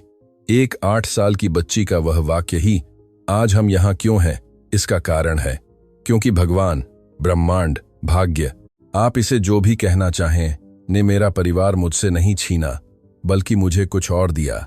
यह सुनिश्चित करने का अवसर कि अन्य बच्चों को उस डर से न गुजरना पड़े। लक्ष्मी ने कागज बंद किया और अंतिम बार सभी उपस्थित विधायकों की ओर देखा। माननीय विधायक गण, आज आप उस 8 साल की बच्ची की प्रार्थना का जवाब दे सकते हैं। आप उन सभी बच्चों की रक्षा के लिए वोट कर सकते हैं जो इस समय वही प्रार्थना कर रहे हैं। आप मेरी कहानी को एक युग का अंत और दूसरे का आरंभ बना सकते हैं। वह अपनी सीट की ओर मुड़ी, लेकिन रुक गई और माइक्रोफोन पर वापस आ गई। एक आखिरी बात, जब मैं छोटी थी और लोगों से कहती थी कि मैं वकील बनूंगी, तो कुछ वयस्क मुझे मुस्कुराते थे और कहते थे कि एक बच्ची के इतने बड़े सपने देखना प्यारा है। लेकिन मैं सपना नहीं देख रही थी, मैं योजना बना रही थी। उसने उसी दृढ़ संकल्प के साथ मुस्कुराई जो उसने 5 साल पहले दिखाया था। लक्ष्मी अधिनियम सिर्फ शुरुआत है, क्योंकि बच्चों की एक पीढ़ी जो यह जानकर बड़ी हुई है कि उनकी आवाज मायने रखती है, इस दुनिया को ऐसे तरीकों से बदल देगी जिनकी आप कल्पना भी नहीं कर सकते। इसके बाद जो तालियां बजीं वह पूरे 10 मिनट तक चलीं। विधायकों ने खड़े होकर तालियां बजाईं, कई खुले तौर पर रो रहे थे। लक्ष्मी के शब्दों में कुछ ऐसा था जिसने हर उपस्थित व्यक्ति के दिल को गहराई से छू लिया था। 3 घंटे बाद लक्ष्मी अधिनियम को संसद के दोनों सदनों में सर्वसम्मति से पारित कर दिया गया। यह देश के इतिहास में पहली बार था कि एक नाबालिग द्वारा प्रस्तावित कानून बिना किसी एक वोट के खिलाफ पारित किया गया था। उस रात अपने घर पर मीना और लक्ष्मी सोफे पर बैठे थे, जैसा कि उन्होंने हजारों बार पहले किया था, लेकिन इस बार हवा में कुछ अलग था। यह भावना कि वे अपने जीवन के एक बहुत लंबे अध्याय के अंत तक पहुंच गए थे। तुम्हें कैसा महसूस होता है वकील? मीना ने उस प्यारे उपनाम का उपयोग करते हुए पूछा जिसे उसने इन सभी वर्षों तक बनाए रखा था। मुझे पूरा महसूस होता है, लक्ष्मी ने थोड़ी देर सोचने के बाद जवाब दिया, जैसे कि सारी लड़ाई, सारा दर्द, सारा डर इस पल तक पहुंचने के लायक था। और अब क्या? लक्ष्मी ने उसी शरारती मुस्कान के साथ मुस्कुराई जो उसके बचपन से थी। अब मैं हाई स्कूल खत्म करूंगी, विश्वविद्यालय जाऊंगी, असली वकील बनूंगी और दुनिया को बदलना जारी रखूंगी। इतना आसान, इतना आसान। मीना ने अपनी बेटी को गले लगा लिया, उस असाधारण युवती को जो एक हताश बच्ची के रूप में शुरू हुई थी और एक परिवर्तनकारी शक्ति बन गई थी, जिसने एक पूरी कानूनी प्रणाली को बदल दिया था। माँ, क्या मैं तुमसे कुछ पूछ सकती हूँ? हमेशा तुम्हें जो कुछ भी हुआ, क्या तुम्हें उसमें से किसी बात का पछतावा है? मीना ने सवाल पर सावधानी से विचार किया। मुझे दुख है कि तुम्हें दर्द से गुजरना पड़ा। हाँ, मुझे दुख है कि तुम्हें इतनी जल्दी बड़ा होना पड़ा। हाँ, लेकिन मुझे परिणाम का पछतावा है, कभी नहीं। क्यों? क्योंकि देखो हमने एक साथ क्या हासिल किया है, देखो हमने कितने बच्चों की मदद की है, देखो किन कानूनों को बदला गया है, देखो हमने उन परिवारों को कितनी उम्मीद दी है जो सोचते थे कि उनके पास कोई विकल्प नहीं था। लक्ष्मी ने सिर हिलाया, उन शब्दों की गहरी सच्चाई को महसूस करते हुए। इसके अलावा मीना ने जारी रखा, मुझे लगता है कि यह सब तुम्हारे भाग्य का हिस्सा था। मुझे लगता है कि तुम ठीक यही करने के लिए पैदा हुई थी। क्या तुम्हें सच में ऐसा लगता है? मुझे पता है, तुम बहुत छोटी थी तब से ही तुम्हारे पास हमेशा अन्याय को देखने और उसे ठीक करने की वह क्षमता रही है। इस अनुभव ने तुम्हें बड़े पैमाने पर ऐसा करने के लिए उपकरण दिए। उस रात लक्ष्मी ने अपनी व्यक्तिगत डायरी में आखिरी बार एक नाबालिग के रूप में लिखा। अगले दिन वह 14 साल की हो जाएगी और उसने अपनी जिंदगी के इस नए चरण को उन सभी बातों पर विचार करके शुरू करने का फैसला किया था जो उसने सीखी थी। प्रिय डायरी, आज लक्ष्मी अधिनियम पारित हो गया। अदालत में उस भयानक दिन के 5 साल बाद हमने यह सुनिश्चित कर लिया है कि किसी भी बच्चे को वही सब नहीं सहना पड़ेगा। यह सोचना अजीब है कि यह सब इसलिए शुरू हुआ क्योंकि मेरे पिताजी मुझसे पैसे लेने के लिए मुझे मेरी मां से छीनना चाहते थे। अगर उन्हें पता होता कि यह निर्णय एक राष्ट्रीय कानून को प्रेरित करेगा तो शायद उन्होंने एक अलग निर्णय लिया होता, लेकिन मुझे खुशी है कि उन्होंने ऐसा नहीं किया क्योंकि भले ही यह दर्दनाक था, हमने जो कुछ भी सहा वह हमें इस पल तक ले आया। मैंने सीखा है कि कभी कभी हमारी जिंदगी की सबसे भयानक चीजें सबसे महत्वपूर्ण बन सकती हैं। मैंने सीखा है कि उम्र बुद्धिमत्ता का निर्धारण नहीं करती और बच्चे दुनिया को बदल सकते हैं जब वयस्क उन्हें सुनते हैं। मैंने सीखा है कि सच्चा प्यार हमेशा जीतने का एक तरीका ढूंढता है, भले ही उसमें समय लगे। और मैंने सीखा है कि एक असली परिवार खून या पैसे के बारे में नहीं होता, बल्कि उन लोगों के बारे में होता है जो एक दूसरे के लिए लड़ने को तैयार होते हैं। कल मैं 14 साल की हो जाऊंगी। मैं अब वह विलक्षण बच्ची नहीं रहूंगी जो वयस्कों को आश्चर्यचकित करती है। मैं एक किशोरी बनूंगी जिसे बड़ा होना और सीखना जारी रखना होगा। लेकिन मुझे भविष्य से डर नहीं लगता क्योंकि मुझे पता है कि मैंने जो कुछ भी अनुभव किया है उसने मुझे आने वाली चीजों के लिए तैयार किया है। इन वर्षों में मेरे साथ रहने के लिए डायरी का धन्यवाद। अगली बार जब मैं लिखूंगी तो एक युवा वयस्क के रूप में, नए सपनों और नए लक्ष्यों के साथ। लेकिन मैं उस 8 साल की बच्ची को कभी नहीं भूलूंगी जिसने अपने परिवार के लिए लड़ने का फैसला किया था। वह कारण है जिसके कारण मैं यहां हूं। भविष्य के लिए प्यार और उम्मीद के साथ, लक्ष्मी प्रकाश शर्मा, भावी वकील, बाल रक्षक और दुनिया बदलने वाली। 10 साल बाद डॉक्टर लक्ष्मी प्रकाश शर्मा ने राष्ट्रीय विश्वविद्यालय के विधि संकाय से अपनी कक्षा में प्रथम स्थान प्राप्त करके स्नातक की डिग्री ली। उनका डॉक्टरेट शोध प्रबंध न्यायिक प्रक्रियाओं में नाबालिग की आवाज, एक शांत क्रांति, देश के सभी विधि संकायों में अनिवार्य पठन बन गया। उन्होंने अपना खुद का विधि कार्यालय खोला जो विशेष रूप से कम आय वाले परिवारों के बाल अधिकारों पर केंद्रित था। उन्होंने कभी फीस नहीं ली। उनका सारा काम उन दान से वित्त पोषित होता था जो उन्हें उन लोगों से मिलते थे जो उनकी कहानी से प्रेरित हुए थे। मीना अब संकट में परिवारों के लिए राष्ट्रीय सहायता कार्यक्रम की निदेशक अपनी बेटी के साथ विशेष रूप से जटिल मामलों में काम करती थी। मां और बेटी ने अपने दर्द को उद्देश्य में और अपने व्यक्तिगत अनुभव को दूसरों की मदद करने के लिए एक पेशेवर उपकरण में बदलने का एक तरीका ढूंढ लिया था। राजेश ने सुनवाई के बाद उनसे फिर कभी संपर्क नहीं किया था। उसने न केवल हिरासत खो दी थी बल्कि उस विरासत तक पहुंच भी खो दी थी जिसकी उसे इतनी लालसा थी। जांच से पता चला था कि वह सालों से लक्ष्मी के ट्रस्ट फंड से धन का गबन कर रहा था। उसे ब्याज सहित सारा पैसा वापस करना पड़ा था और उसे वित्तीय धोखाधड़ी के आरोपों का सामना करना पड़ा था। किया इस वांदा करते पार, लेकिन लक्ष्मी ने कभी सार्वजनिक रूप से उसके बारे में बुरा नहीं बोला। जब पत्रकारों ने उसके पिता के बारे में पूछा तो उसने हमेशा वही जवाब दिया, मुझे उम्मीद है कि वह कभी समझेंगे कि सच्चा प्यार खरीदा या चुराया नहीं जा सकता और मुझे उम्मीद है कि उन्हें शांति मिलेगी। लक्ष्मी अधिनियम को 20 से अधिक देशों में अपनाया गया था और लक्ष्मी को संयुक्त राष्ट्र, वेटिकन और दुनिया भर के विश्वविद्यालयों में बोलने के लिए निमंत्रण मिले थे। लेकिन उसकी पसंदीदा जगह अभी भी प्राथमिक स्कूल थी, जहां 8 साल के बच्चे उसे चमकदार आंखों से सुनते थे और पूछते थे कि वे दुनिया को कैसे बदल सकते हैं। यह आसान है, वह हमेशा कहती थी। अपनी आवाज का उपयोग करो, सच बोलो, उन लोगों से प्यार करो जो तुम्हें वापस प्यार करते हैं और कभी मत भूलो कि तुम्हारे पास तुम्हारी सोच से कहीं अधिक शक्ति है। ऐसी ही एक बातचीत में एक 8 साल की बच्ची ने हाथ उठाया। डॉक्टर लक्ष्मी, क्या होगा अगर वयस्क हमारी बात नहीं सुनते? लक्ष्मी ने उसी मुस्कान के साथ मुस्कुराई जिसने अदालतों और संसदों को जीत लिया था। तो और जोर से बोलो, क्योंकि इतिहास ने हमें सिखाया है कि सच्चाई हमेशा सुने जाने का एक तरीका ढूंढती है। बस धैर्य रखना होगा और बोलते रहना होगा। और अगर हमें डर लगता है तो डरना सामान्य है। मुझे भी बहुत डर लगा था, लेकिन प्यार हमेशा डर से ज्यादा मजबूत होता है। और जब आप किसी से पर्याप्त प्यार करते हैं तो आपको ऐसी चीजें करने की हिम्मत मिलती है जो आपने कभी नहीं सोची होंगी कि आप कर सकते हैं।